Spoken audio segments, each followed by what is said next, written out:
Qancha turamiz bu yerda? Qancha turamiz hozir? 5 minut turamiz. 10 minut turamiz rasa bo'lsa.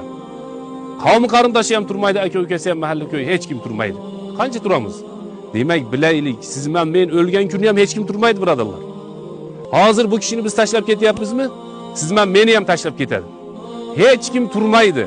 Fayarjiu isnan. Ikkita amali ortiga qaytib ketadi deyaptilar, ikkita narsasi. Ahluhu va maluhu. Qavmi qarindoshi aka-uka rasa yig'laganlar, falonchi foydasi yo'q. Baribir bu yerdan borib, pastga tushib uyimizga ketamiz. Maluhu deyap, mol mulki, mashinasi bordir, falonchi bordir, qaytib ketadi. Va yabqa amaluhu. Qabrda birga qolib ketadigani faqatgina amali deyaptilar payg'ambarimiz sollallohu alayhi vasallam. Shuning uchun birodarlar, oxiratni esdan chiqarmaylik. Oxiratimizni esdan chiqarmaylik. Ba'zi bir payt kelib mana o kiyimlar yechilib, ustimizga kafan kiyilishini esdan chiqarmaylik.